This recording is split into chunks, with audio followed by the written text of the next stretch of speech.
저는 이 타이밍에 내가 주식을 열심히 할까 말까만 고민하거든요. 지나고 났을 때 시장은 박스권으로 가만히 있지만 나는 계속 지켜내면서 수익을 결국은 많이 낼 수 있을 거다라는 게 기본적으로 저의 이제 투자의 목표가 돼버렸습니다.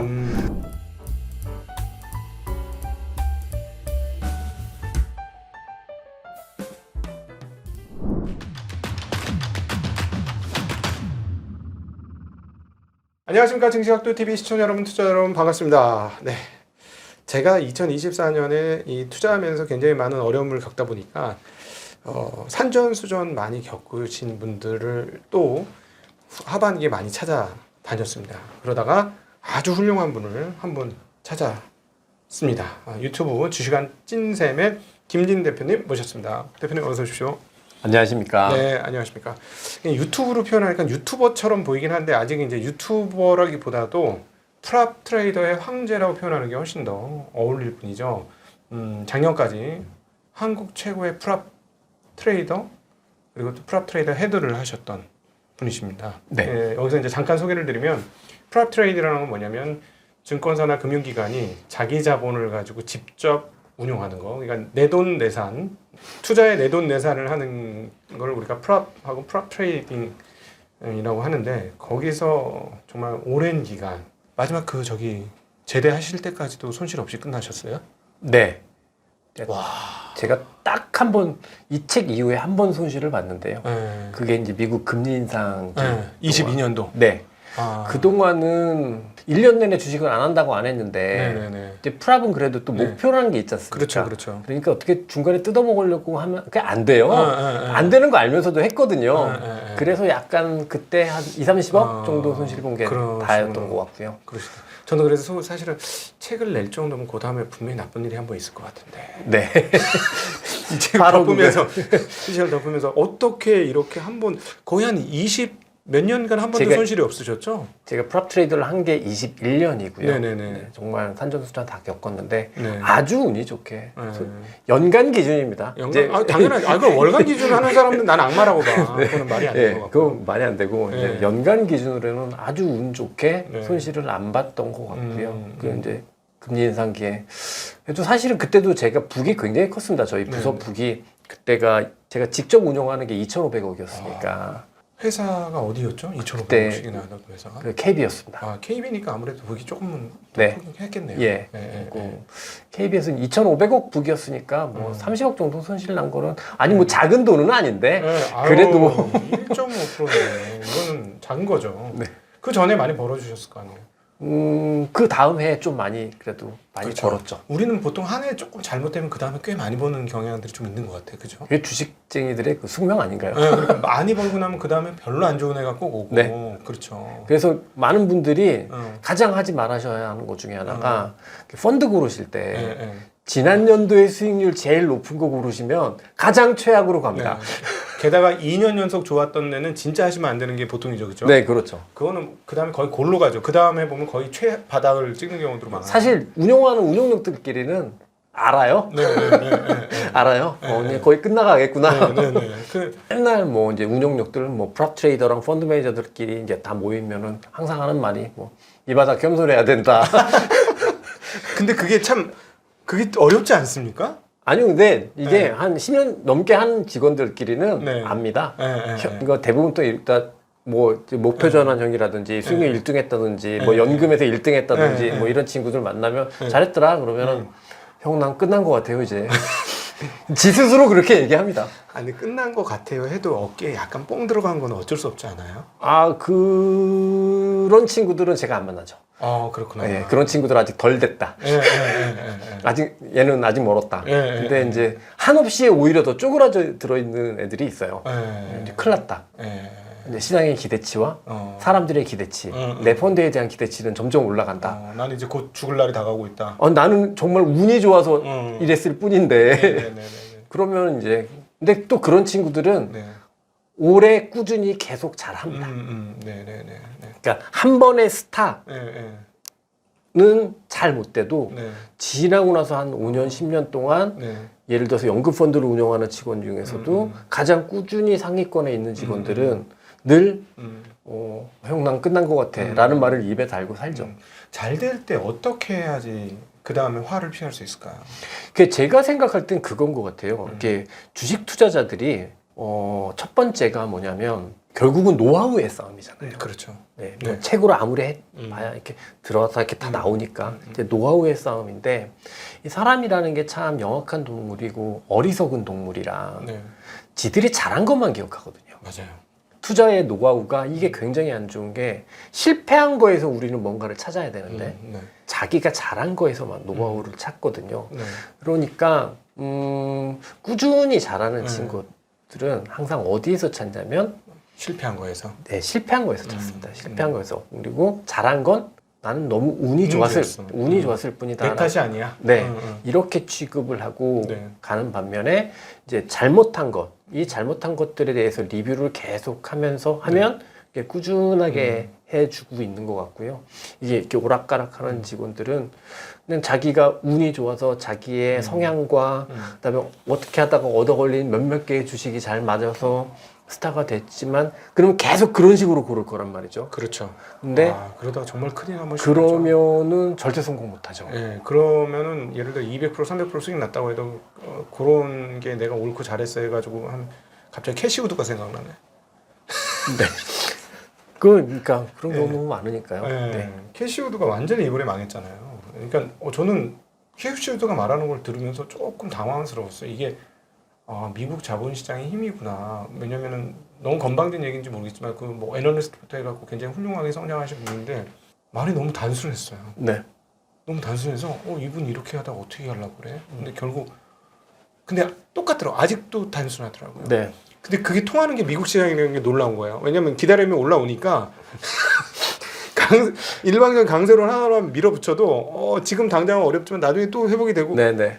좀 호혜로운 시장이구나. 이렇게 이 정도로 우리나라 시장이었으면 그 정도였으면 이제 완전히 쪽박 찼을 것 같은 느낌 많이 들거든요. 그게 이제 참 우리나라 너무 안타까운 게 우리나라 채권 시장이 그렇습니다. 채권 시장이 우리나라가 20년 불장이거든요. 네, 지금도 사실 최근에 불장이죠. 예, 네. 20년 불장이잖아요. 네. 그래서 채권 운용하는 친구들이 보면 그렇게 공부 많이 안 합니다. 물려 있으면 어차피 쿠폰은 나오는 거고, 쿠폰도 그렇지. 나오고 물려 있으면 그냥 항상 돈을 벌거든요. 이거 정말 불행하고 나라 전체로 보면 너무 안타까운 얘기다 이거, 그죠? 네, 그렇습니다. 그래서 근데 사실은 그래서 재테크의 기준이 조금 되게 많이 다른 것 같아요. 우리나라는 불패 재테크는 부동산이잖아요. 그렇죠. 예, 그러니까 부동산에 이제 기본적으로 많은 분들이 그쪽으로 생각을 하시는 것 같고, 근데 미국은 그게 주식이란 말이죠. 그렇죠. 네. 그래서 뭐 그렇게 이제 캐시우드처럼 이렇게 단순한 사람도 이렇게 명맥을 유지하고 있습니다만 한국 오라 그러세요. 뜨거운 맛을 볼 수 있다. 그러니까 부동산이 영원한 불장이고 채권이 불장이라는 건 어느 순간이었는지 모르겠지만 어느 순간부터 계속 성장률이 떨어지고 있다는 얘기잖아요. 그렇습니다. 네. 뒤집으면. 예. 이게 진짜 안타까운 게요. 제가 증시를 98년에 입사를 했는데 주식시장도 많이 올랐습니다. 근데 제가 98년에 입사했을 때 지수가 200포인트대였거든요. 고작 10배 올랐습니다. 그거 그렇게 얘기하시면 안 되죠. 98년도 280포인트 그거는 IMF 이후 손상된 상황에서 280이잖아요. 예. 그래도 고작 10배밖에 안 올랐습니다. 우리나라는. 그리고 그 올라가는 과정도 깔끔하게 올라갔던 적이 한 번도 없죠. 그게 개별주도 작전주도 아닌데 중간에 항상 그렇게 사람을 털어먹고 가잖아요. 그래서 너무 고통스러워서 우리나라 주식시장에 참여하시는 분들이 참 주식을 힘들어하시고 하시는 것 같은데 좀 진짜 안타까운 부분이기는 합니다. 제가 말을 잠깐 고추면요. 지금 10배 오른 건 아니고요. 제가 등장했었던 저는 99년도 이제 본격적으로 98부터 이제 아마추어로 하다가 99년 하다가 저는 2000년 입사했거든요. 1000포인트였어요. 네.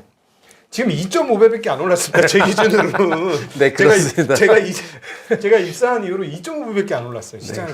아주 시가총액은 훨씬 많이 올랐습니다. 네, 맞습니다. 너무 안타까운 부분이죠, 이 부분이. 그럼에도 불구하고 이렇게 험난한 지금 10배라고 말씀하셨지만 제 기준으로 2.5배밖에 10년간 안 오른 다른 자산은 기본적으로 10배 이상 올랐다고 봐야 되겠죠. 그럼요. 아니 물가가 그거 이상 올랐습니다. 그렇죠. 그렇죠. 네. 저희가 처음 입사할 때 순댓국이 지금 5,000원 미만짜리도 있었던 것 같은데. 그럼요. 네, 네. 훨씬 한 2, 3천 원으로도 밥은 충분히 해결이 됐죠. 하긴 꽤 오랜 시간 동안 점심 밥값이 5,000원 언더였어요. 네. 제 기억으로는 예. 꽤 오랜 시간 동안. 네, 네. 네. 그러니까 뭐 밥값이 그 정도 올랐는데 주식이 이거밖에 못 올랐다는 거는 한국의 어떤 기업 사이드가 정말 재미가 없었다. 대한민국 취업과도 이렇게 참 연결되는 것 같아요. 1960년대, 70년대 대한민국 최고 회사는 대한중석이라는 회사였거든요. 네네네. 없어졌습니다. 그 저기가 먹었지 않습니까? 워렌 버핏이 갖고 있는 예. 이스라엘 회사가 먹었습니까? 예, 네. 없어져 버렸습니다. 예, 예. 그리고 나서 그때는 그런 회사에 취업하는 게 최고였던 것 같고요. 그 이후에 갑자기 삼성물산이라는 회사가 또 모든 그렇죠. 우리 저보다 한 10년, 20년 선배분들이 종합상사 그쵸. 취업하신다고 막 그랬던 상황이었던 것 같고, 그리고 나서 통신회사, 그리고 이제 삼성전자 뭐 이렇게 저는 갔던 것 같아요. 근데 참 이 우여곡절 속에서 기업들이 살아남아서 이렇게 조금씩 다 성장을 해야 되는데 통신회사만 하더라도 제가 통신주를 한참 투자했을 때 저의 첫 순위 투자 주식은 데이콤이었습니다. 대이콤 60만 원까지 갔던 네. 거죠? 네, 2000년에. 근데 그게 지금 안 보이잖아요. 흑사병 됐죠? 네, 그냥 회사 자체가 그래 버린 거니까 이렇게 생각을 해보면 그래도 삼성전자는 그래도 지난 20년 동안 없어지지 않고 잘 살아남은 건 그나마 칭찬해 줄 만한데, 그거를 더 도와줄 만한 그런 회사들이 성장하고 하는 과정이 아쉬웠다는 게 뭐 지나고 나서 생각할 때는 그렇습니다. 올해 이제 24년도에 꽤나 지금 저뿐만 아니라 액티브 펀드 매니저들은 지금 아주 얼굴 보면 죽상이에요. 네. 몇몇하고 통화해 보면 나 평생 최고 어려워. 네. 이 정도 얘기를 하고 있어요. 예. 왜냐하면은 한국 시장에 빠진 것도 문제이긴 하지만 미국 시장하고의 격차로 인해서 그 어떤 액티브 매니저들이 한국 투자하는 분들의 어떤 상실감은 이루 말할 수 없는 정도 수준이거든요. 예. 저도 뭐 마찬가지고, 그러다 보니까 어떻게 잘못했는지에 복기를 하다가 우리 김진 선생님 만나게 된 거예요. 우리 김진 대표님 만나게 됐는데, 김진 대표님이 그 프랍을 하고 트레이딩을 많이 하셨던 분임에도 불구하고 주식자라는 사람들의 7가지 무기, 21년에 나온 책인데, 여기서 이제 이야기하시는 바 중에 굉장히 인상적이었던 건, 나는 트레이딩 자체에는 거의 에너지를 쓰지 않는다. 네. 그러면서 주식 투자할 때 가장 중요한 거는 배분이다. 자산 배분을 어떻게 할 것인가가 핵심이다. 근데 저는 그걸 읽으면서 정말 맞다. 이게 바로 자산 배분을 잘했기 때문에 잃지 않는 핵심적 노하우가 아니었을까. 그런 생각이 많이 들더라고요. 그래서 그 자산 배분을 어떻게 하셨는지에 대해서 좀 설명을 해주시면 좋을 것 같아요. 우선적으로 제가 했던 일이 프랍이기 때문에 프랍은 기본적으로 손실을 용납하지 않거든요. 그렇죠. 손실을 용납하지 않고, 그러면 이제 저는 직업이니까 저희 직업적 애착도 있으니까 이 직업에서 가장 잘하는 수익률 곡선은 어떤 곡선일까 이렇게 생각을 해봤습니다. 근데 회사에서 가장 원하는 거는 매일 꾸준하게 돈을 벌는 걸 겁니다. 근데 불가능하더라고요. 그렇죠. 가능하지가 않습니다. 그리고 뭐 그렇게 어떤 모델을 하나 만들어서 한다고 하면 그거는 연 기대 수익률이 한 연 6, 7% 정도 리스크를 작게 가져가니까 거기까지 만들어낼 수는 있겠죠. 채권 플러스 알파 하는 거죠. 네. 근데 그게 한 6, 7% 낸다고 하면 그렇게 약속을 해놓고도 시장이 좋은 한 해가 지나고 나면 넌 뭐 했냐라고 얘기가 나오거든요. 그래서 제가 생각했을 때 프랍에서 사실상 가장 필요한 건 콜옵션처럼 수익을 벌어야 된다. 그러니까 시장이 안 좋거나 시장이 나쁠 때 돈 안 벌어도 된다. 대신에 손실을 보지 말아야 된다. 그리고 시장이 좋아질 때 시장보다 초과해서 수익을 벌 필요도 없다. 대충 시장 따라서 수익을 벌면 그러면 지나고 났을 때 시장은 박스권으로 가만히 있지만 나는 계속 지켜내면서 수익을 결국은 많이 낼 수 있을 거다. 라는 게 기본적으로 저의 이제 투자의 목표가 돼버렸습니다. 그러면 내가 주식이라는 걸 하면서 어떻게 하면 콜옵션처럼 수익을 거둘 수 있지? 라고 생각을 했을 때 핵심적인 건 결국은 내가 이 타이밍에 주식을 얼마나 할 거지? 예를 들면 제가 이제 KBS 때 2,500억의 한도를 북을 가지고 운영을 한다고 치면 제가 연평잔 1년으로 평균을 냈을 때 제가 주식을 갖고 있는 게 어떤 해에는 한 2,300억이 될 때도 있고 네. 어떤 해에는 한 7,800억이 될 때도 있고 막 그래요. 일단 기본적으로 늘 100%로 주식을 다 하진 않는다는 거고 네. 그다음에 아주 간단한 논리긴 한데 주식이 어렵거나 시장이 안 좋을 때는 주식을 하지 않는다. 그리고 주식을 시장이 좋을 때는 주식을 많이 한다라는 게 기본적인 제 관점이고 이게 저의 자산 배분의 그냥 첫 출발입니다. 네. 그러니 저는 항상 고민할 때 지금 어떤 주식을 사지는 저는 별로 고민하진 않아요. 네. 뭔 주식을 사지는 별로 고민하지 않습니다. 그거는 그냥 늘 돈을 벌어야 되겠다고 목표를 하시는 분들이 어떤 주식을 사지를 고민하시는 것 같고 저는 이 타이밍에 내가 주식을 열심히 할까 말까만 고민하거든요. 네. 주식을 해야 할 타이밍인지 네. 아니 해야 할 타이밍인지 주로 그거에 집중하신다는 말씀이시죠? 그거가 제가 고민이 100이라고 하면 거의 80 정도의 고민은 거기에 가 있는 것 같습니다. 예. 근데 덕분에 그래서 예를 들면 2008년 경험하셨잖아요. 네네네. 근데 제가 그때 손해를 안 봤거든요. 네. 근데 사람들은 나중에 다 물어봐요. 네. 어떻게 손해를 안 볼 수 그렇죠. 있었냐? 거의 불가능한 상황이에요. 네. 너무 간단한 이유였거든요. 주식을 안 했습니다. 그렇죠. 주식을 해서는 손실을 안 볼 수 없는 시기였죠. 네. 네. 근데 주식을 안 해서 그래서 저는 그때도 저한테 굉장히 많이 저한테 교훈이 됐었던 것 같고 이후에도 지금도 보면 이 타이밍에 내가 주식을 얼마나 많이 가져갈 거냐. 네네. 그거에만 계속해서 집중해서 고민을 하는 거죠. 네네네. 그러니까 좋은 주식을 발굴한다. 이거는 저는 그렇게 중요한 문제는 아닌 것 같아요. 자, 여기서 이제 우리 절대 회사 돈이니까 절대 깨지지 말아야 되는 절대 수익 추구형 풀업과 뭐 저같이 이제 중간에 손실을 보더라도 버티고 있어서 크게 쭉 수익을 내겠다는 가치 투자자의 그 궤적이 완전히 달라지는 그렇습니다. 예, 그 자리인데요. 그래서 지금 시점이 되게 재밌을 것 같아요.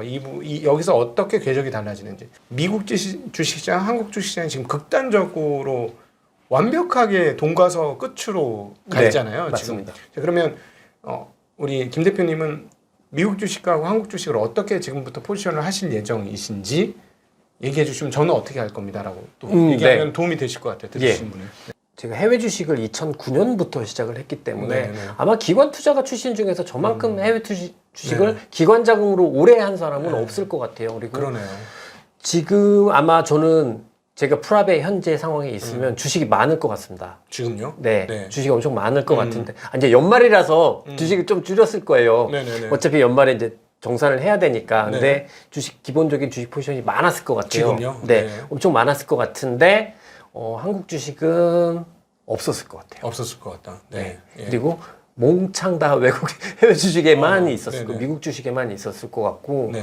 당분간도 저는 개인적으로 그러니까 제가 꼭지점을 찍거나 네. 뭔가 주식을 싸게 사고 싶거나 한다는 생각이 기본적으로 없거든요. 네네네네. 그러니까 시장이 충분히 좋아지고 나서 주식 투자를 해도 나는 크게 문제될 것이 없다라고 생각하는 편이라서 수익을 크게 추구하시는 게 아니고 잘라먹는 개념이신 거잖아요. 오르는 게 추세가 만들어지면 추세 확인하고 들어갔다가 네. 끝까지 먹지 말고 적당히 먹고 추세가 깨지면 그때 나온다. 뭐 이런 개념이신 거잖아요. 그렇죠. 저는 그 추세가 끝나는 실질적인 고점도 지나가죠. 네네네. 예, 예. 지나가죠. 지나가고 나서 얘는 이제 끝났구나라는 판단이 들 때 네. 포지션을 정리를 하게 되죠. 그러니까 이걸 처음부터 끝까지 먹는 경우는 한 번도 없었던 것 같고 네네네네. 이렇게 중간에 끊어서 매매를 그냥 그 수익이 났었던 것 같아요. 근데 파는 시점은 고점 전에 파시는 게 아니고 고점 한참 지나고 나서 네, 지나고 나서 파시는 예, 거죠. 한참 지나고 나서 야 여기서 판다고 네. 할 때 네. 이제 주로 이제 매도를 그때 매도를 많이 합니다. 이 책에 그 차트 몇 개가 나오는데 매도할 시점에 차트가 나오는데 사실 그렇게 강한 음봉을 맞으면 사람들은 반등을 기다리거든요. 네, 여접시 자르시더라고요. 예. 예. 그 이유가 그거예요. 뭐냐면 제가 많은 분들께 말씀을 드리는데 저는 주식을 하는 이유가 주식을 가지고 있을 때 저는 주는 효용이라는 게 네. 올라갈 때 빼놓고는 없거든요. 네. 그래서 저는 주식을 살 때는 네. 얘가 올라갈 거라고 기대하기 때문에 사는 거거든요. 예. 그러면 저는 주식을 팔 때는 언제 파냐면 주식이 하락할 것 같아서 파는 게 아니고 이제 더 이상 못 올라가겠구나라는 생각이 들 때 그때 네. 주식을 파는 편이죠. 그럼 만약에 이제 미국 주식으로 하면 미국 시장이 어제 제대로 음봉을 하나 오랜만에 맞았잖아요. 네. 하나 맞았는데 언제든지 반등할 수 있잖아요. 네. 근데 만약에 이제 1월 달 안으로 뭐 대통령 취임하고 이럴 때 또 추가적으로 음봉을 어제처럼 또 맞아. 네. 하나 아니면 둘, 네. 셋. 네. 음봉이 앞으로 이제 만약에 이렇게 나온다. 그럼 언제 파셔야겠습니까? 미국 시장. 근데 그게 저는 인덱스로만 가지고 보면은 그게 너무 심플해지기는 하는데 네. 이제 그 안에서 제가 되게 주목하는 거는 뭐냐면 실제로 네. 인덱스가 꺾인 거하고 네. 진짜 시장이 꺾인 거는 조금 더 구분해서 봐야 네, 된다고 네, 네, 생각을 하거든요. 네. 그랬을 때 가장 핵심적인 거는 뭐냐면 결국 시장을 이끌어가고 있는 주도주가 꺾이고 핵심이죠. 있냐, 주도주가 꺾이고 있느냐, 주도주가 만약에 인덱스는 덜 꺾였는데 주도주가 많이 꺾이면 저는 그때 주식을 엄청 많이 팝니다. 네. 근데 만약에 저는 며칠 전에 네. 어저께였죠? 그저께 밤이었죠. 그저께 밤에 긴 음봉이 나왔는데 실제로 제가 생각하고 있는 주도주들은 훨씬 지수보다 강했거든요. 예를 들면 테슬라라든가 뭐 네. 엔비디아라든가 뭐 예, 브로드컴도 그랬고 네. 뭐 그런 주식들이 훨씬 더 강했기 때문에 네네. 저는 제가 어저께 많은 분들께 이야기했던 게 멈출 수는 있어도 끝나진 않았다. 네. 그러니까 이제 어저께 제가 내린 시장의 결론이었단 말이죠. 네. 그린 대신에 많이 금리가 올라가는 거에 대해서 영향을 굉장히 많이 준다. 그러니 금리에 민감한 주식이나 경기에 민감한 주식들 같은 경우에는 변곡점이 나온 것 같다. 예를 들어 지방은행이라든가 은행이라든지 그다음에 또 뭐 원전 뭐 네. 이런 게 금리를 많이 쓰는 네. 소비 유통 네, 대출을 많이 써서 해야 네. 되는 네. 그런 섹터들은 오히려 많이 안 좋아진 것 같더라고요. 네, 그래서 네, 그런 포트폴리오 내에 그 주식들은 다 냅다 팔았을 것 같습니다. 네네네네. 그 주식들은 많이 팔았을 것 같고 대신에 나머지 주식들은 네.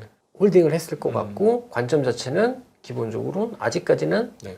종료됐다는 시그널은 네. 없다라고 판단을 할 것 같고요. 대신에 지금 올라가고 있는 이 지금 시장을 이끌어가고 있는 이 주도주들이 네.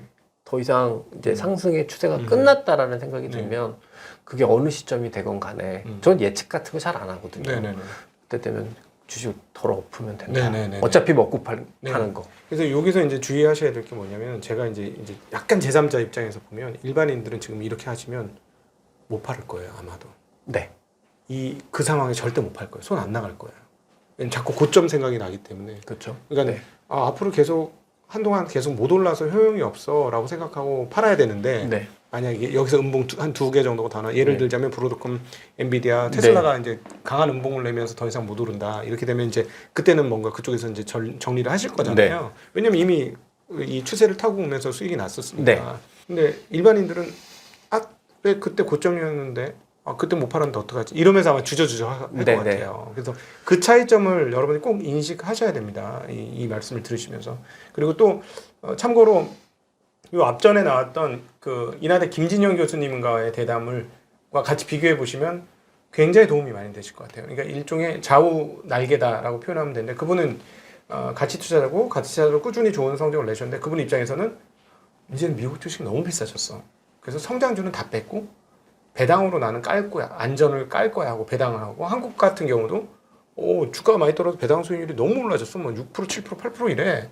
난 그쪽은 포지션을 일부 열었어. 이렇게 되거든요. 그러니까 네. 가치 투자의 접근과 절대로 이 손실을 보지 않기 위해서 평생을 당근질을 하셨던 분의 매매 스타일은 같을 수가 없습니다. 그럼요. 예. 그래서 주식이 거래가 되는 거 아니겠습니까?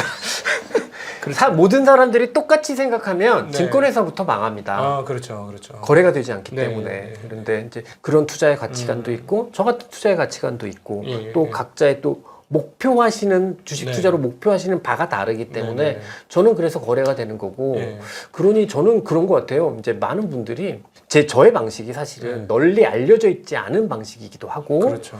그리고 낯선 방식이기도 해서 인간 본성하고도 좀 달라요. 네. 네, 그래서 힘든 거예요. 인간 본성을 이기시는 트레이딩 기법이기 때문에. 근데 그러니까 이제 어떤 분들은 자기하고 다르시다고 막 저에게 악플도 다시고 막 그러시는데 저는 굳이 그렇게 하실 필요 없다. 뭐냐면 이런 생각도 있고 이런 생각도 있기 때문에 주식이라는 게 거래가 되는 거지. 네. 일종의 하나의 정답이 딱 존재한다면 여러분들은 주식 투자를 통해서 돈을 버실 수가 없어요. 지금 미국 투자하시는 분은 우리 김진 대표님을 앞으로 좀 팔로우를 하시면서 계속 추적하실 필요가 있어요. 제가 보기에는 진짜로. 감사합니다. 아니 진심이에요, 진심. 왜냐하면 김진 대표님이 이거 아닌 것 같아요 하고 예를 들어 이제 물량을 줄일 거예요 이랬는데도 아니야 좋을 거야 이렇게 생각하시면 안 돼요. 그래서 우리가 투자는 다른 영역도 마찬가지입니다. 거의 모든 영역이 그렇지만 거인의 어깨에 올라탈 때 우리가 가장 세상을 잘 보고 가장 지름길로 갈 수 있는데 투자의 선배님들을 욕하는 거는 자기 골로 빠지는 길이고 여기는 결과로 얘기하는 곳이기 때문에 좋은 결과를 얻으셨던 분이 그렇게 얘기하면 내 생각하고 달라도 그걸 택하는 게 훨씬 생존 확률이 높은 방법이다라는 말씀을 진짜 꼭 드리고 싶어요. 아니 뭐 꼭 따라가지는 않으셔도 욕만 하지 마시라. 아니 근데 아마 못 따라갈 거로 봐요. 왜냐면 그 음봉 빵 때렸을 때 이제는 올라가서 효용이 없어. 이제 정리야.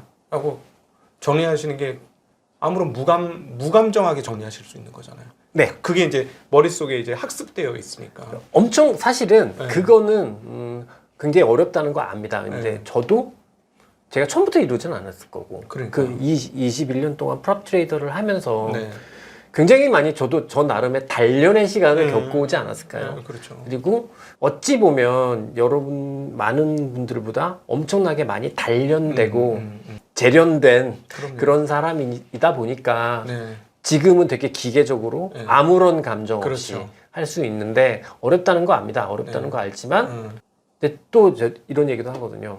제가 여의도에서 뭐 펀드 매니저건 프롭 트레이더건 저보다 머리 나쁜 친구 한 번도 본 적 없거든요. 근데 머리 좋은 애들이 골로 가는 데잖아요, 여기가. 근데 제가 이 말씀을 왜 드리냐면 저도 할 수 있었던 거니까 사실은 스스로 단련하기 시작하면 고도의 지적 능력이 필요한 건 아니거든요. 고도의 지적 능력은 필요하지 않지만 제가 냉정하게 말씀드리면 정말 냉정한 마음이 필요합니다. 기계 같은 마음. 근데 그게 힘들어요. 네. 그래서 제가 오죽했으면 어디 이런 데 강연 가서 F들은 주식 투자하시면 안 됩니다. F들은. 네. 이건 F를 T로 바꿔야만 뭔가 그때부터 시작돼. T도 안 되는데 F 안 돼. T도 극 T도 훈련을 해야 되는 곳인데 F 하지 마세요. 막. 근데 그냥 진짜 이런 말씀 드리고 싶어요. 그게 이제 근데 저는 사실은 어떠냐면 고도의 수학적 문제를 풀어야 하는 게 저는 훨씬 더 난해한 난제라고 생각하거든요. 근데 그거는 머리도 좋아야 되고 지적 능력도 뛰어나야 되고 그게 그러니까 T니까 그렇게 말씀하시는 거예요. 네, 그런가요? 네, T는 그게 어려우니까 당연히 어려우니까 어렵다고 얘기하는데 F는 오히려 F 중에 혹시나 산술력이 좋은 사람이 있으면 문제 푸는 건 어렵지 않아요. 근데 이거를 그렇게 손절하는 건 훨씬 어려워요. 이렇게 얘기할 수도 있을 것 같아요. 제가 보기에는. 근데 저는 아주 많이 이제 제가 가지고 있는 모든 논리를 통해서 손절매나 익절은 사실은 손실을 확정하고 이익을 확정하는 것 그 이상도 이하의 의미도 없다. 그게 어렵다니까 일반인들은. 저도 어려워요. 네. 그리고 저는 제일 많이 요새 좀 제가 주목해서 드리고 싶은 말 강조하는 부분 중에 하나인데요. 머니게임의 원칙을 좀 이해를 하셨으면 좋겠어요. 근데 머니게임의 원칙이라는 게 좀 이런 거거든요. 고스톱 치는데 밤새 치면 승률은 떨어지는 거죠. 승률은 다 비슷하지 않습니까? 여러 사람이 친구들끼리 치면. 근데 누구는 따고 누구는 잃잖아요. 승률이 비슷한데. 근데 이거는 먹을 때 많이 먹고 그쵸. 깨질 때 작게 깨지는 거잖아요. 그쵸. 그러면 저는 이게 머니게임의 원칙이라고 생각을 하거든요. 그러면 사실은 우리가 10개 종목을 포트폴리오에 투자를 했다고 하면 7개 종목에서 손절을 쳐도 나머지 2-3개 종목에서 엄청난 수익을 거두면 그럼 내 계좌는 수익이 난다. 이게 저는 그게 머니게임의 기본적인 원칙이라고 생각을 해요. 그렇죠. 그러니 고민할 때 많은 분들은 손절은 엄청 주저하시고 익절은 쉬우세요. 그렇죠. 그래서 빨리 잘라 먹죠. 네. 근데 저는 익절이 훨씬 더 고민스럽고 손절은 너무 간단해요.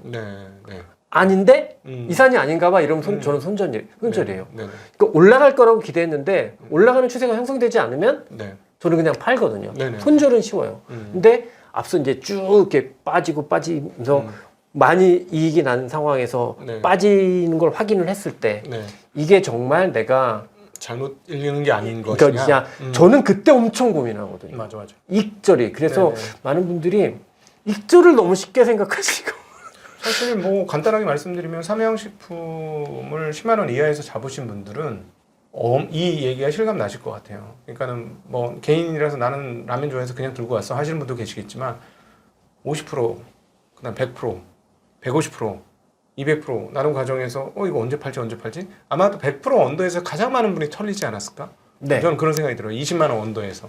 네. 그게 이제 이게 정말 거짓말 같은 일인데 네. 제가 엔비디아를 2018년에 이제 회사에서 북으로 처음 편입을 했거든요. 네. 그리고 나서 저는 2022년에 금융위기 때 최소한의 수준을 가지고 있었던 거 빼놓고는 북에 항상 엔비디아가 있었습니다. 네네. 근데 제가 처음 샀을 때 엔비디아가 얼마인지 아십니까? 그거 한 20, 30달러 되지 않았을까요? 20불 이하였거든요. 네. 16불, 18불에 제가 처음 네. 샀거든요. 근데 그게 액면 분할하기 전 가격입니다. 예. 그렇죠. 그러니까 그러면 그게 만약에 여러분 개인분이 그 당시에 10개 종목을 사셨는데 그냥 1,000만 원을 투자한다. 네네. 그때 100만 원만 네네, 그렇죠. 투자를 했으면. 투자를 하셨으면 그게 제가 산 16불, 18불이 네네. 1,000불이 넘어가고 1,300불이 간 거니까. 그렇죠. 지금 130달러면 1,300불이죠. 네. 그러면 여러분들 입장에서는 그 9개 종목 다 손절 쳐도 그렇죠. 네. 남잖아요. 그렇죠. 네. 남는 게임입니다. 그러면 저는 머니게임의 원칙이라고 생각을 하니까 많은 분들께서 근데 꼭 승률의 게임으로 생각을 하세요. 일반인들은 그렇죠. 많이 이겨야 된다. 네. 승률의 게임으로. 제가 프랍 하면서 안 해본 지도 없거든요. 네. 제 선물 옵션 데이 트레이딩도 해보고 네. 근데 한 기간 동안 제가 승률이 90%인 적이 있었습니다. 예, 네. 트레이딩, 데이 트레이딩으로. 근데 이제 손실 봤더라고요. 깨질 때 못 자른 거야. 예, 그죠? 9개 먹은 거보다 네. 더 많이 깨진 거죠. 예. 그래서 절대 저는 승률의 게임이 아니라고 생각을 하거든요. 근데 그걸 어렵게 얘기하면 손익비 게임이라고 이야기를 많이 하는데 많은 분들께서 익절할 때 조금 더 고민하시고 익절할 때 조금 더 신중하셔라. 네네. 제가 제일 많이 안타까웠던 게 어떤 개인 투자가 분을 만나면 이 말씀이 제일 안타까워요. 엄청 날아간 주식인데 네. 저 이건 이 주식 이만큼 해서 팔았잖아요. 근데 이건 괜찮아요. 먹고 팔아서. 네네네. 그게 아니거든요. 나머지 거 다 자르고 그 주식 들고 있으면 수익이 더 많이 났을 텐데. 그렇죠. 저는 그거는 꼭 진짜 말씀드리고 싶습니다. 그럼요. 실제 운영에서는 실제로 그렇습니다. 그러니까 먹을 걸 제대로 먹지 못하면 그리고 잃는 거는 죽지만 않게 그냥 관리만 잘하면 네. 먹을 수 있는 기회는 항상 있는 거 아니겠습니까? 네. 이게 위험이 저는 더 큰 그쵸. 변수거든요. 예. 근데 이게 너무 다르신 것 같더라고요. 예를 들어서 어저께 미국 급락을 했는데 원 달러가 많이 올랐잖아요. 그렇죠. 그러면 저는 위험으로 생각을 해서 여러분들 미국이 많이 나스닥을 기준으로 3.5%나 빠졌지만 네. 원 달러가 1% 이상 올라서 여러분들 손실이 좀 안 났을 거다. 네. 지금 현 타이밍에서 미국 투자의 묘미는 여기에 있다. 네. 이렇게 말씀을 드리는데 네. 어떤 분들은 나 여기서부터 미국 주식 더 사야 되는데 환율 올라서 짜증나요. 이렇게 얘기를 하시는 거예요.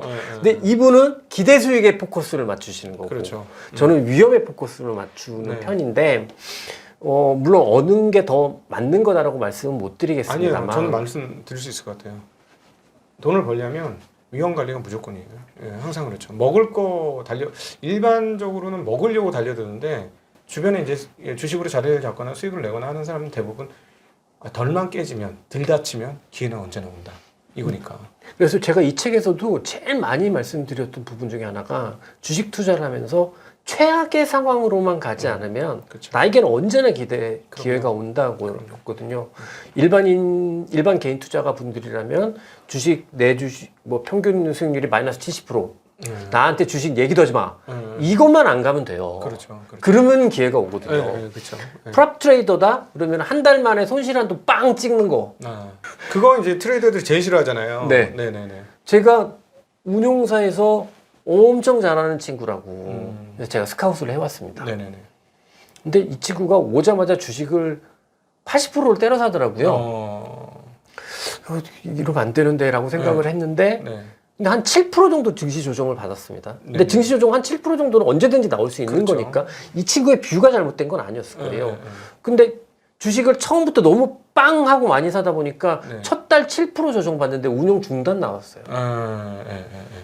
이 전형적으로 위험 관리 못한 그쵸. 그런 케이스거든요. 그거는 먹겠다는 욕심은 가득했지만 위험 별로 신경을 안 쓴 거죠. 그러니까 운용사에서 자기 좀 이름 좀 날렸던 친구라 많이 먹었다 이거지. 수익률도 예, 높았고. 좀 보여주겠다 음. 싶어가지고 힘차게 들어갔다가 그렇지. 그 좋은 커리어를 가진 직원이 한 달 만에 운용 중단을 해서 6개월 만에 그래서 잘렸어요? 계약 해지했죠. 네네. 저희는 프랍은 네. 이게 표어가 하나 있거든요. 네. 이게 뭐냐면 숫자가 인격이다. 네. 야, 근데 그렇게 해서 6개월 만에 나가면 딴 데 가서 취업하기도 힘들어졌겠네. 그래도 또 운용사는 또 워낙 또 그 전에 잘했던 게 있어서. 예. 근데 제가 그 친구 가면서 넌 프랍은 하지 마라. 프랍은 하지 마라. 네. 프랍은 하지 말고 프랍은 위험 관리가 우선인데. 근데 저는 이 말씀을 왜 드리냐면 저는 개인 투자자분들이 투자의 성향이 네. 프랍에 좀 더 가깝지 네. 자산운용사 성장형 펀드에 더 가깝지 않다고 생각하거든요. 일반인들은 네. 손실 보면 안 되잖아요. 그렇죠. 나의 재테크가 음. 손실이 많이 나면 안 되지 않습니까? 네네네. 그래서 저는 프랍에 조금 더 가깝다고 생각을 하는 편이에요. 네네. 그래서 저는 위험에 대해서 많이 말씀을 드리려고 하는데 아직은 그런 게 인기가 별로 좀 없네요. 인간의 본성하고 엇박자가 나니까. 네. 네네. 그게 참 그래서 이 프랍 트레이더로 살아남는다는 거는 기본적인 인간이 가진 성향을 극복했다로 볼 수 있고, 그래서 우리 일반 투자자들이 꼭 배우셔야 할 게 어떻게 위험 관리를 했는가. 그거는 반드시 배워야만 뭐 그게 이제 예를 들어 가치 투자자건 무슨 트레이딩을 하는 뭐 스윙 트레이더건 다 생존할 수 있는 법이 아닐까. 그런 생각이 듭니다. 그래서 자산 배분은 핵심은 주식의 비중. 네. 자, 그러면 뭐 다른 예를 들어 채권이라든가 예. 뭐 금이나 네. 뭐 이런 것들이 있지 않습니까? 그렇습니다. 그것하고는 어떻게 배분을 하면 좋을까요? 근데 사실 이제 제가 이건 개인 투자자분 입장에서 이제 말씀을 드려야 되잖아요. 네. 그렇다라고 생각하면 채권 같은 경우는 네. 사실은 만기 이자만 보고 하셔라. 그냥 그 중간에 그 가격 트레이딩까지 하시면 또 어떤 분들이 그 또 장기물 ETF로 또 트레이딩을 하시더라고요. 그걸 레버리지로 하죠. 네네. 깜짝 놀랐어요. 네. 근데 이제 그거는 제가 그거는 그냥 웬만하면 하지 마십시오라고 말씀을 드리고 싶고 네. 그러면 지금 자산 배분의 입장에서 한번 생각을 해서 말씀을 드려보면 국내 자산이 나을까 해외 자산이 나을까? 저는 압도적으로 여전히 해외 자산이 나아 보이거든요. 네. 그 단적인 예가 $1인 것 같습니다. 네네네. 그리고 원화가 계속해서 얼마나 계속해서 약세일지 모르겠으나 네. 제가 2004년부터 2010년까지 엄청난 원화 강세 시기 기억하시죠? 그때는 우리나라 시장이 진짜 좋았거든요. 조선주 날아다니고 막 이럴 때. 맞아요. 그때는 쉽게 연상이 안 된단 말이죠. 지금 제 입장에서. 네네. 이제 물론 그 뭐 가치 투자자들 같은 경우 배당이나 뭐 이런 게 있을 수 있겠지만 그렇다라고 하면 그런데 지금 보면 우리나라 국채 금리하고 미국 국채 금리하고 어디가 높나요? 네. 미국 국채가 높지 않습니까? 이거는 좀 생각을 해봐야 되는 문제죠. 네네. 왜 미국의 국채가 더 높아야 되지? 네. 우리나라 국채가 왜 더 낮아야 되지? 네. 그럼 우리나라 성장에 대해서도 한번 생각을 해볼 문제잖아요. 그렇죠. 그러면 채권이라고 한다고 하면 저는 채권마저도 네. 만기 보유라고 생각을 하면 4.5% 주니까 네, 지금. 쿠폰을 생각해서 네. 해외 채권이 좀 더 나을 수 있다라고 생각을 하고요. 그 다음에 저는 대신에 이제 주식 투자는 조금 공격적인 분들의 성향이니까 네. 우리가 고려할 수 있는 자산 배분의 성격에 넣을 수 있는 자산 배분들이 뭐가 있을까 생각을 하면 저는 금과 비트코인인 것 같아요. 네네네. 네. 근데 저는 이 비트코인이 뭐냐면 저는 비트코인이 안전자산이거든요. 네. 그러니까 저는 디지털 안전자산이라고 생각을 해서 예. 그러니까 얘는 두 가지 성격이 다 있는 것 같아요. 위험 선호가 극단으로 좋을 때도 좋을 것 같고 네네. 그 다음에 사실은 안전 선호가 극단으로 갈 때도 금융 시스템이 뭔가 위험할 것 같아 네네. 라고 할 때 재작년이었죠. 미국의 실리콘밸리 은행 무너지고 할 때 네. 비트코인이 튀더라고요, 위로. 네네네. 이게 이제 전형적인 그런 자산인 것 같거든요. 달러조차 흔들리면 원래 성향이 달러 대안으로 나온 그렇습니다. 성향이니까요. 네. 그래서 저는 금과 이거는 투자의 대안이 될 수 있다. 근데 다만 이 부분이 있습니다. 비트코인은 변동성이 큰데 금은 변동성이 너무 낮거든요. 그렇죠. 그래서 저는 사실은 해지로 많이 말씀을 드려요.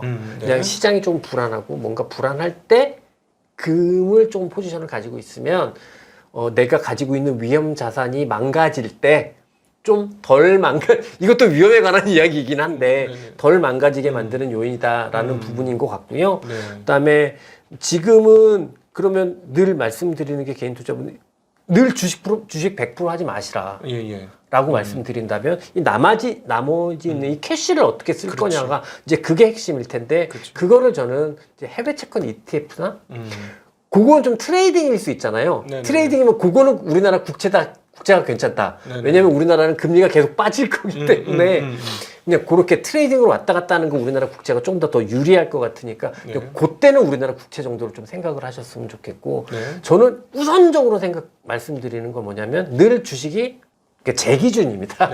이게 많은 분들은 다르실 텐데 제 기준에서 주식을 100으로 생각하지는 않으셨으면 좋겠다. 그럼 지금 상황이면 네. 주식 보유 비중을 우리 김 대표님 가이드를 해주시겠다면 어느 정도 가이드 해주시겠어요? 제가 이제 주식왕 찐쌤 채널에서는 매일 가이드라인을 주식 비중 가이드라인을 드리거든요. 이제 미국 시장 기준으로 지금 70% 정도 됩니다. 근데 많은 편이네요. 지금. 제가 제 기준에서는 주식 진짜 좋을 때 그게 8, 90이거든요. 근데 며칠 전에 빠지면서 제가 미국 경기민감주랑 금리민감주를 포트폴리오에서 지운다라는 의사결정을 하면서 이게 지금 70%로 내려간 상황이에요. 그래서 저는 아직까지는 미국 시장이 긍정적으로 보이기 때문에 주식 비중이 70% 정도 가이드라인으로 말씀드리죠. 예. 가치 투자자하고는 조금 대칭적인 위치에서 투자를 하시다 보니까 바텀업보다는 탑다운을 굉장히 강조하시잖아요. 예. 그래서 그러면 그런 측면에서 보면 어떤 탑다운을 할 때 어떤 거를 보고 진입 여부 또는 규모를 결정하는 게 중요할까? 네. 예, 그걸 말씀해 그 주시면 진짜 중요한 이제 스탠다드가 될 텐데요. 저는 탑다운이라고 생각을 하지만 저는 정말 굉장히 시장 친화적인 사람이거든요. 그래서 저는 시장이 매일 무슨 얘기를 해준다고 정답을 얘기를 해준다고 생각을 해요.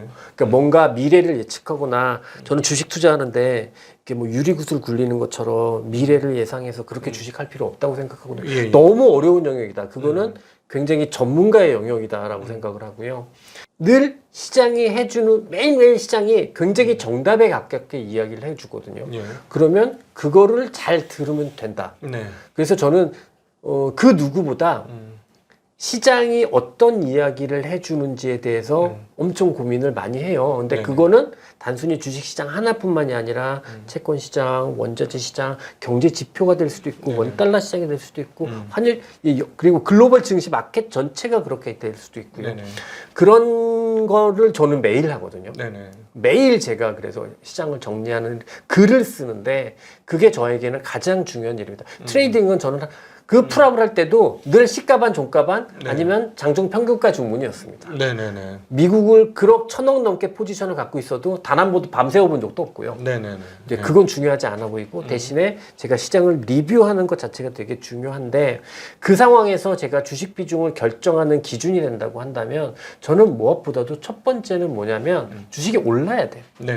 오르고 있는 흐름이 우선적으로 보여야 됩니다. 근데 그리고 그 안에서 사실은 주도주가 있어야 돼요. 주도주가 없는 상황에서 추세적으로 오르지 못하고 비추세적으로 막 이렇게 불규칙하게 등락이 왔다 갔다 하는 경우 있잖아요. 그때는 그냥 전 주식 안 합니다. 주식 안 하고 근데 대신에 어느 순간인가 어떤 종목군을 중심으로 해서 시장이 이끌려가면서 뭐 오르기 시작한다고 하면 그게 굉장히 높은 가격일 거거든요. 이미 올랐으니까. 굉장히 높은 가격일 건데 그때부터 저는 보다 더 주식을 본격적으로 해야 된다라고 생각하고 주식 비중을 늘리는 편입니다. 그래서 전 다분히 시장에서 시장이 매일 무슨 좋은 이야기를 해주니까 시장의 이야기를 잘 듣기만 해도 된다라는 게 저의 생각인 거고 그 관점에서 물론 제가 주식쟁이 치고는 경제지표도 해석 능력이 좀 좋은 편이기도 하고 제가 주식쟁이 치고는 금리도 좀 많이 아는 편이기도 하고 뭐 그렇긴 합니다만 그거보다 더 중요한 거는 시장이 해주는 얘기를 매일 뉴트럴하게 저의 바이어스 없이 뉴트럴하게 듣는 게 제일 중요한 것 같아요. 네, 예. 최근에 그러면은 들리는 소리는 어떠실까요? 미국은 분명히 AI 주도주가 있고 예. 그 주도주는 최근에 오히려 더 강해지고 있고 그다음에 시장이 빵 하고 조정을 받은 것 같은데 얘네들은 오히려 추세 훼손이 없고 그러면 계속해서 주식을 열심히 하라 라고 이야기하고 있는 것 같습니다. 예. 여기서 이제 추가적인 하락이 있어야만 훼손이 되는 거지. 그렇죠. 지금 아직까지는 뭐 시장은 조정을 받았지만 사실은 시가총액 역대 최고가 근처에서 놀고 있는 주식을 시세 조정받았다고 보기는 어려운 거니까. 그렇습니다. 예. 그리고 또 이제 저희 일반 시청자분들, 일반 투자자분들에게 이거는 좀 기억했으면 좋겠다. 당부하시고 싶으신 말씀 있으실까요? 최근에 많이 말씀드린 건 아까 머니게임의 법칙이었던 것 같고요. 그다음에 그거 말고 예전부터 저희가 뭐 일반 투자가 뿐만 아니라 투자자분들 뿐만 아니라 제 후배들한테도 정말 제일 많이 딴 건 다 집어치우고 이거 하나만 꼭 지켜라고 하는 게 뭐냐면 일관성을 지키라는 거예요. 일관성. 근데 일관성이라는 게 조금 모호한 말씀이기는 한데 이게 일관성이 처음부터 끝까지 되게 다 적용이 되는데 가장 쉽게는 저는 사는 이유하고요. 파는 이유가 같았으면 좋겠습니다. 근데 제가 막 극단적인 설명을 많이 드려요. 어떤 사람한테 제가 강의도 좀 많이 가는데 강의 가서도 이분한테 제가 종목 추천을 했다. 근데 그 주식이 물렸다. 그럼 이분은 지금부터 뭘 해야 할까? 나한테 전화를 해야 한다. 왜? 이 주식을 산 이유가 내가 추천했기 때문에. 그렇죠. 그러니까 저는 이 일관성, 그러니까 사는 이유하고 파는 이유를 일치시키기만 해도 저는 최악으로는 가지 않는다고 생각하거든요. 예를 들어 내가 이걸 이익 증가 때문에 샀으면 이익이 꺾이면 팔아야 된다는 얘기죠. 그렇죠. 근데 꼭 보면은 저한테 물었는데 주식이 빠지면 갑자기 그때부터 레포트를 보시는 거잖아요. 공부를 하기 시작하는 거죠. 그러면서 갑자기 난데없는 가치 투자를 하시기 시작하죠. 그렇죠. 그래서 우리나라 주식 격언 중에 제일 하면 안 되는 게 이제 먹으면 단타, 물리면 장타인 거잖아요. 근데 저는 그것만 피해도. 그렇죠. 저는 투자의 성과가 머리에서 오는 게 아니라 태도에서 온다고 가슴에서 심장에서 온다고 생각을 하기 때문에 저는 태도만 고쳐도 진짜 좋아질 수 있다고 믿거든요. 근데 그 중에서 가장 강조해서 드리는 말씀이 그냥 사는 이유하고 사는 이유가 사라지면 파는 겁니다. 갑자기 다른 이유를 들이대는 순간 한두 번 운이 좋아서 수익이 많이 날 수는 있는데 그게 오랫동안 꾸준히 좋은 성과를 만들어주기는 힘들 거다라는 게 저의 지론 중에 하나고 그냥 그렇게 생각을 합니다. 오늘 정말 그 실전 투자를 하시는 분들 입장에서는 너무나 유익한 시간이었으리라고 저는 봅니다. 그래서 계속 말씀드리지만 잘하는 분한테 배우는 게 최고로 빠른 길이다 하고 그리고 개인적인 성향을 보면 사놓고 그냥 마냥 기다리실 수도 있는 분이 계신 반면 사놓고 못 기다리시는 분도 계시거든요. 성향적으로. 그러니까 예를 들어서 나는 계속 시세를 보게 돼. 이런 분은 우리 주식왕 찐쌤 채널을 꾸준히 보시는 게 좋을 것 같습니다. 유튜브에서 주식왕 찐쌤 찾아보시면 데일리로 포지셔닝을 어떻게 해야 된다는 가이드를 계속해서 주시거든요. 그래서 그 가이드를 한번 나는 주식을 꾸준히 거래를 해야 되고 자꾸 보게 돼 하시는 분은 주식왕 찐쌤 채널을 통해서 가이드를 얻으시면 큰 도움이 되지 않을까 그런 생각을 합니다. 감사합니다. 자, 오늘 한국 최고의 프랍 트레이더셨던 우리 김진 대표님과 함께 어떻게 투자에 임해야 하는가에 대한 이야기를 한번 같이 나누어 봤습니다.